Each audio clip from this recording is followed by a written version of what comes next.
Hello there. Hi, it's Brian of London here in Tel Aviv. And I wanted to just put some thoughts out there. I suppose I could have recorded this and checked that it was any good, but hey, we're going to do it live, see what happens. This goes back to something that happened in 2011, which was to do with the term far right, because the EDL and Tommy, by extension, Tommy Robinson, was always called far right. And this just didn't fit them.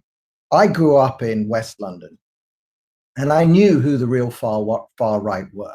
The real far right were the nationalists, the race obsessed nationalists. That meant that they were obsessively white and anti-Jewish, and I was a Jew. So I knew about groups like Combat 18 and the National Front and the British, which became the British National Party.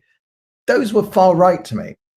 But I had grown up knowing about these and the soccer fans that supported those far right groups. And then I'd also known that 9/11 happened. And then I started looking at Islam. And I met a lot of people who were also looking at Islam. And we didn't think of ourselves as far right because we were criticizing Islam. And the first thing I'm going to play to you, actually, is Anne-Marie Waters last night on Fox News, because she gave a very, very good account of herself with Tucker Carlson. And speaking on live TV, let me tell you, it's hard. Anne-Marie Waters did a spectacular job. I'm just going to play her part. I'm going to play what she said because Tucker's gave a long rambling introduction. Listen to what she said. Oh, absolutely not. Tommy Robinson is persona non grata as far as the mainstream media is concerned, as well as various human rights groups. They ignore any persecution of people that they don't politically agree with. And Tommy Robinson is one of many people who faces and has faced and would continue to face persecution of some kind. If you say anything negative, even if you don't go along with the positive, the endless praise of Islam in this country, you will find some form of persecution, whether it's by the state in terms of arresting people for Islamophobic comments, or from the media, who will immediately denounce you as racist and fascist and far right, regardless of what your political views may be. If you speak negatively about Islam, you are rendered far right, and then persona non grata. So that the mainstream media is not interested at all in speaking up for Tommy Robinson or anyone else who speaks negatively about Islam. There is a persecution, and as you say, our freedoms are rapidly being eroded, and rapidly, even more rapidly, in just the last few years. Things are really declining in terms of political freedoms in Britain. It's very, very worrying, and it's very serious. And the media is not talking about it at all, which of course makes it even more serious. It's stunning. You don't have to take a position on Islam itself to take a position in favor of the freedom of speech, which you bequeathed the world, and now it's dying in your country. And that is a sad story, but I'm glad to hear it from you. Thank you very much. Okay, so that's Anne-Marie Waters, and you'll notice she highlighted the fact that the first thing they do is they call you far right, and that enables you to be put into a category which nobody can sort of get out of or escape from. So to that end, and I'm going to share with you now a document that was on the EDL's website, okay? And it basically was an attempt to get the media to change. And it was put out in the form of a press release. Let's hope everyone can see that. Press release. The EDL is a human rights organization. Please, I'm going to read it because it's very important, the language is. Please note, the English Defence League is not now, nor has it ever been, a far-right organization. The EDL welcomes all colors, creeds, religions, sexualities, and anyone who believes in the equal and inalienable rights of all members of the human family. In the past, many media outlets have dubbed EDL far-right without providing any significant evidence to back up this claim. we have not reacted up to now. The EDL would like to alert all media outlets. We have been advised in the future we should not allow news reportage to describe or link the EDL to the far right without significant evidence, such as has not been provided up to now. Should any media refer to the EDL as far right or associated negative terms, we'll go to the press complaints. As the EDL has a large following among ethnic minorities, different religions, and differing sexualities, who are happy to stand for the England they want to live in, describing these people as far right is inaccurate, insulting, and morally wrong. The EDL has an obligation to protect its supporters from this accusation and will act accordingly. For a detailed explanation of the EDL's aims, it refers people to the mission statement. Now, this was in 2001, and things have only got worse since then. Now, to tell you the truth, the EDL did have a little tonk at the Daily Mail to try and change this. It was obviously a Herculean task. This article, with modern adverts, unfortunately, let's present that to everyone. This article, shaming the St. George's Cross, vile EDL thugs in 2,000 strong hate protest, wear flag-coloured burqas to confront Muslims. This was typical of the news coverage that the EDL got. And get rid of the advert, thank you. There we go. I love that picture. A demonstration by far right group, the English Defence League. This was the article, and the EDL decided to push back specifically against this article. And I'll show you a little bit about the actual complaint that was filed. Let's go now. I guess there's better software for doing what I'm doing live, but you know what? This does seem to be working, so we'll stick with it. Here we go. Let's present that to everyone. There we go. You can all see that. This is the text that went to the Press Complaints Authority. The Daily Mail has briefed, this was in relation to that specific article, but there was plenty of other articles that we could have picked. The press must take care not to publish inaccurate, misleading, or distorted information, including pictures. That's one of the things that the editors were supposed to abide by. So this is the complaint. In the first line of the article, shaming St. George's Cross, vile EDL thugs, da-di-da-di-da, Daily Mail referred to the English Defence League as far-right group, the English Defence League. As we have stated, and that links back to the press release that I showed you at the start, the EDL is not now and never has been far right, and it refers people to the mission statement.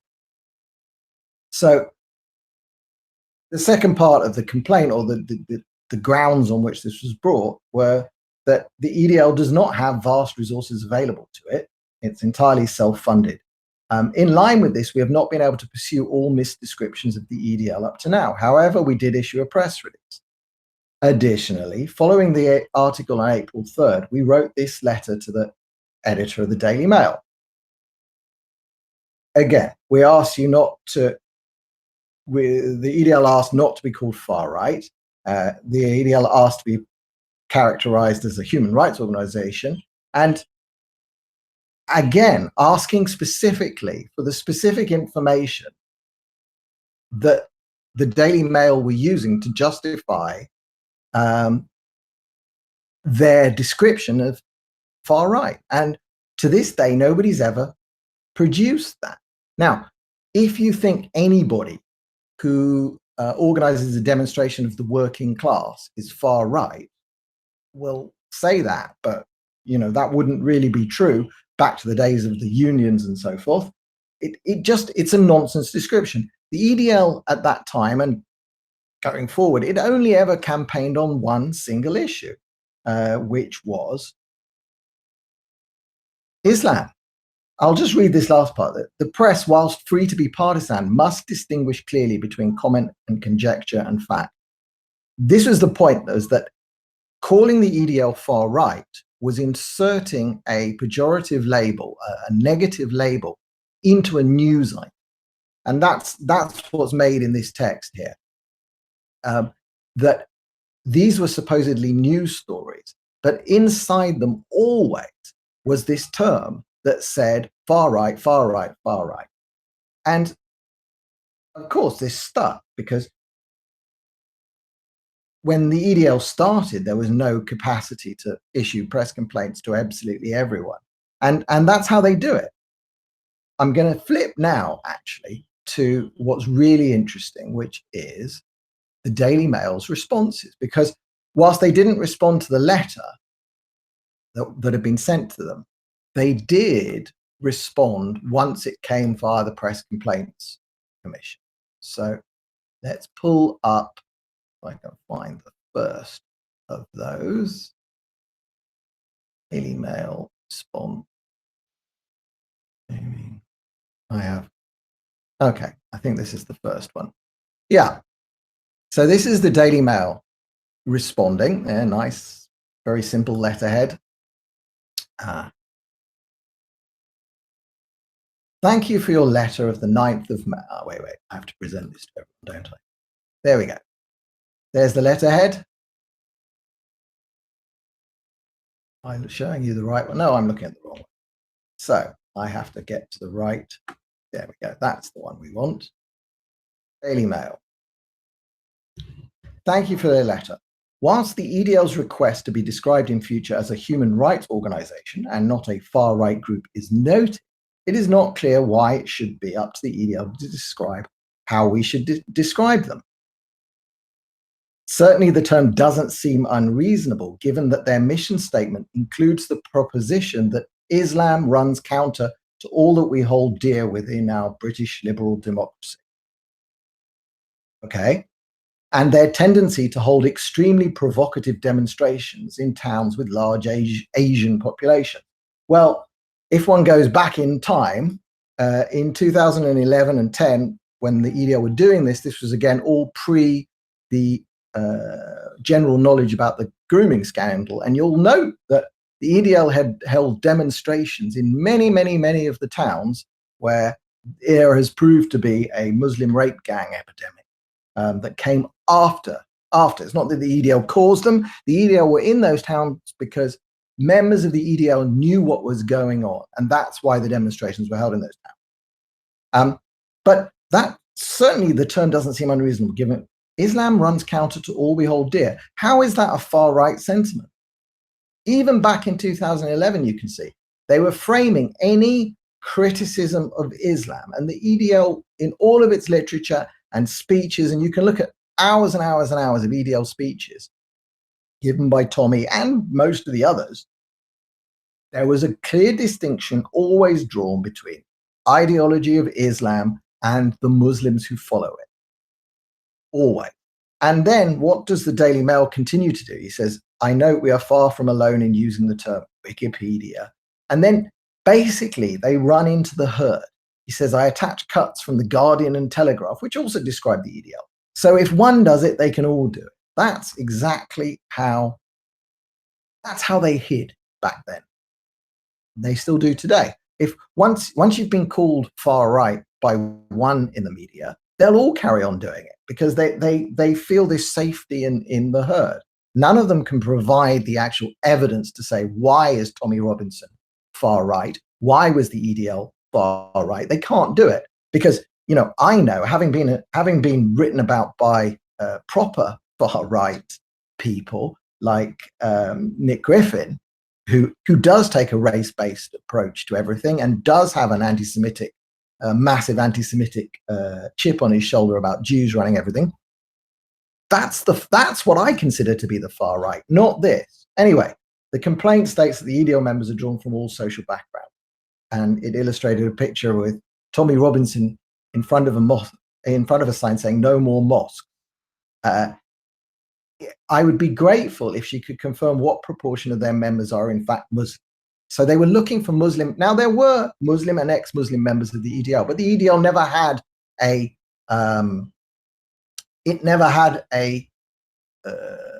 static membership list. It just wasn't that kind of an organization. The fact that any Muslims or even ex-Muslims chose to show their faces was incredibly brave. And proportion doesn't matter. The fact that they were not beaten up or thrown out, and the same goes for the gay divisions and the Jews who did go and wave flags there. The fact that they went to the demonstrations is enough to tell you that the ethos of the group was not far right. Sure, were there a few neo-Nazis trying to infiltrate? Of course, all the time. And that's what happened when Tommy went to prison. And that got worse and worse every time Tommy was taken out of the picture and his leadership was removed. Bad stuff could happen. So a reply was sent to that Daily Mail article saying most of what I've just said to you. And we're going to flip now to, I think pretty much where it kind of ended, which was a reply that the Daily Mail sent on the 20th of May, 2011. So once again, he says, English defense, it's not up to the English Defense League to decide how they're described. Well, I'll tell you this, for most of the left-wing organizations like Hope Not Hate or so on, if you go look at their website, you will find that the way they're described in the press is exactly what they describe themselves on their website or in their press releases. So it does turn out that when the press agree with an organization, they do tend to describe them exactly as they would want to be described. So that first point is bullshit. It just means the Daily Mail at this time and this editor didn't like what the EDL were doing. Again, he stresses again that they can be called far right because everybody else calls them far right. And, you know, if the EDL had been funded properly, they could have had a team of lawyers sending out these press complaints to all of them and bashing them all on the head. But they didn't have that kind of resources, of course. The name, this is a great one. Number 3, the name English Defense League suggests a strong anti-immigration and militant angle. That one puzzled me greatly because defense is the opposite of attack. I just don't see how you get from defense into a militant angle. League? Is it league? Well, the whole blinking football system's organized as a league. I suspect that might be where the word came from in the case of the English Defense League, which was founded by a bunch of soccer fans, football fans. I'm speaking for the American audience. If Mr. Robinson is so concerned about, this is the Daily Mail, about the alleged mischaracterization of his group, then I would respectfully suggest a change of name. Well, actually, you know what? There he's not so wrong because Douglas Murray came up with the name of his social cohesion unit or policy group. That's a smart kind of rules for radicals, left-wing thinking type of name. You name yourself something like this. The English Defense League is an in-your-face name. I like it. But yes, if they'd have called themselves the human right to the human rights of protest group or something like that, yes. Now, the point is, though, he's down to splitting hairs. After a back and forth with the editor of the Daily Mail, the best he can come up with is that the name is a bit icky. You see, he's presented, and he never did present any reason why you could call the EDL far right. So this last one is really interesting because, again, it just shows that since 2011, not much has changed. I am not clear on the distinction Mr. Robinson makes between Islam and Muslim. You see, this is profoundly stuff. According to the BBC website, followers of Islam are called Muslims. Yeah, no shit, Sherlock. I know what you say about Mr. Robinson not wanting to stigmatize Muslims. However, even if his group is only against some Muslims rather than all of them, I suspect that he is doing just that. We are back at this point where the mainstream media have never managed to come to a coherent way of separating the ideology of Islam from the actual people who believe and follow it. And that's an enormous problem.